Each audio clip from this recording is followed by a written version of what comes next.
ഇന്ന് ഞങ്ങൾ പോയത് വെൽസിനടുത്തുള്ള വൂക്കെ ഹോൾ കേവ്സിലാണ്. ഞങ്ങളൊരു സമ്മർ ടൈമിലാണ് പോയതെങ്കിൽ കൂടെ ഈ കേവ്സിനകത്ത് മൊത്തം ഐസാണ്. ഐസ് താഴെ വീണ് മെൽറ്റായത് വാട്ടർ ആവുന്നതുകൊണ്ട് അതുകൊണ്ട് തന്നെ ഈ കേവ്സ് മൊത്തം അണീവനുമാണ്, അതുപോലെ സ്ലിപ്പറി ആവുന്നുണ്ടായിരുന്നു. വെരി കെയർഫുള്ളായിട്ട് നടക്കണം. ഞങ്ങൾക്ക് പോകുമ്പോൾ ഇതൊന്നും അറിയില്ലായിരുന്നു. നമ്മൾ പെട്ടെന്ന് പോയതാണ്, ഒരു പ്ലാനിങ്ങും ഇല്ലാതെ. അതുകൊണ്ട് തന്നെ നമ്മൾ ആവശ്യമുള്ള കാര്യങ്ങളൊന്നും അതിനകത്ത് ഹോൾഡ് ചെയ്തിട്ടില്ല. ഈവൻ നമ്മൾ ഉണ്ണിയുടെ കോട്ട് പോലും കാറിൽ വെച്ചിട്ടാണ് പോയത്. കാരണം ഞങ്ങൾ അന്ന് വിചാരിച്ചു അന്ന് സമ്മറല്ലേ, അപ്പോൾ അതിനകത്ത് നല്ല ചൂടായിരിക്കും, അപ്പോൾ വെറുതെ എടുത്ത് കയ്യിൽ വെക്കേണ്ടെന്ന് വിചാരിച്ചിട്ടാണ് പോയത്. ദെൻ ഞങ്ങൾ അതിനകത്ത് പോയി.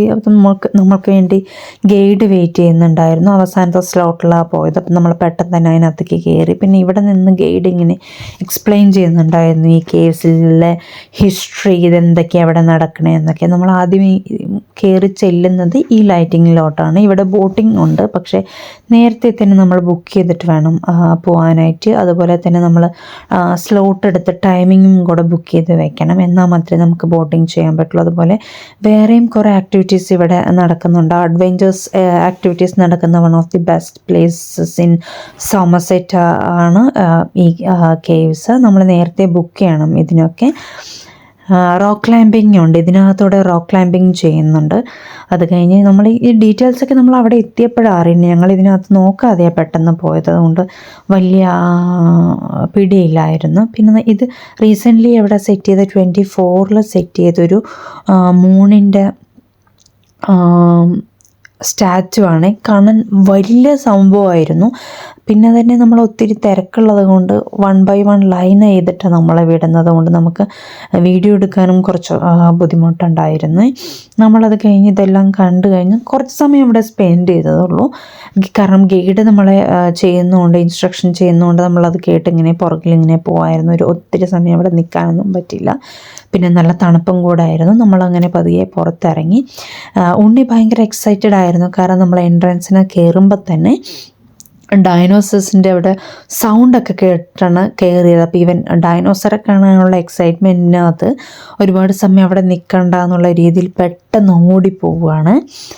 നമ്മൾ എൻട്രൻസിൽ നിന്ന് ഇറങ്ങുന്ന കാണുന്ന ഈ സീനാണ് ഇത്. ജസ്റ്റ് ഇറങ്ങിയതും അതിന് ഫോളോ ചെയ്തിട്ടാണ് ഇവിടെ ഡൈനോസർ പാർക്കുള്ളത്. ഇതിന് ഇടയിലൊരു കഫേ കൂടെയുണ്ട്. ഇതിനകത്തേക്ക് ആദ്യം പോയപ്പോൾ ഗൊറില്ല കാണുമ്പോൾ വാവ് തോന്നും നമുക്ക്. അത്രയും വലിയ ജയൻറ്റ് ഗൊറില്ലയാണ്. അതുപോലെ വലിയൊരു ജയൻറ്റ് ഡൈനോസറും കൂടെ ഇവിടെയുണ്ട്. ഇതിനകത്തുനിന്ന് സൗണ്ട് ഇങ്ങനെ വന്നുകൊണ്ടിരിക്കും. ആദ്യം ഉണ്ണിക്ക് ഇവിടെ കയറിയപ്പോൾ ഇതിനടുത്തേക്ക് പോകാൻ പേടിയായിരുന്നു. അവനത് കണ്ടു കഴിഞ്ഞപ്പോൾ അതൊക്കെ ഡൈനോസറിൻ്റെ അടുത്ത് വന്നു. അത് കഴിഞ്ഞപ്പോഴാണ് ഇവിടെ നിന്ന് ആ സൗണ്ട് വരുന്നത്, ഏത് ഡൈനോസറിൽ നിന്നാണ് സൗണ്ട് വരുന്നതെന്ന് കാണാൻ വേണ്ടി അവൻ ഇങ്ങനെ നോക്കിയത്. ഈ ഡൈനോസറിനൊക്കെ ഒറ്റ പേരാണ് ഞാൻ പറയുന്നതെങ്കിലും ഇതിനൊക്കെ സെപ്പറേറ്റ് ഓരോ പേരുകളുണ്ട്. അതെന്താണെന്ന് എനിക്ക് കറക്റ്റായിട്ട് അറിയില്ല. പക്ഷേ ഉണ്ണി ഇങ്ങനെ വീഡിയോസൊക്കെ കാണുന്നത് കൊണ്ട് അവൻ ഇതിൻ്റെ ഓൾമോസ്റ്റ് എല്ലാത്തിൻ്റെയും തന്നെ ഡിഫറെൻ്റ് ആയിട്ടുള്ള പേരുകൾ അറിയുന്നുണ്ട്. അവൻ പറയുന്നുണ്ട്, എനിക്കറിയാഞ്ഞിട്ടാണത്. ദെൻ ഈ കാണുന്നതാണ് ഏറ്റവും വലിയ ഇവിടെയുള്ള വൺ ഓഫ് ദി ബെസ്റ്റ് അട്രാക്ഷനിലുള്ള വലിയ ഡൈനോസർ. ശരിക്കും അത് ഭയങ്കര ജയൻ്റാണ്. കാണുമ്പം വീഡിയോയിൽ അത്രയും ഫുള്ളായി കാണുന്നില്ല, അതുകൊണ്ടാണ് നമുക്കതിൻ്റെ വലിപ്പം അറിയാത്തത്. എനിക്ക് തോന്നുന്നു പിള്ളേർക്കാണെങ്കിൽ ഭയങ്കര എൻജോയ്മെൻ്റ് ആയിരിക്കും ഇവിടെ ഇത് കാണാനായിട്ട്. ഇതൊക്കെ കണ്ടു കഴിഞ്ഞിട്ടാണ് ജസ്റ്റ് പുറത്തിറങ്ങുമ്പോൾ ഇവിടെ ഒരു 3D ആണോ 4D ആണോ ഒരു ഷോയും കൂടെയുണ്ട്. ഒരു മാജിക് ഷോ പോലുള്ളൊരു ഷോ അവിടെ നടക്കുന്നുണ്ട്. അതുകൂടാതെ തന്നെ യൂറോപ്പിലെ പേപ്പർ മേക്കിംഗ് മില്ലുകളിൽ ഒന്നാണ് ഇവിടെ ഉള്ളത്.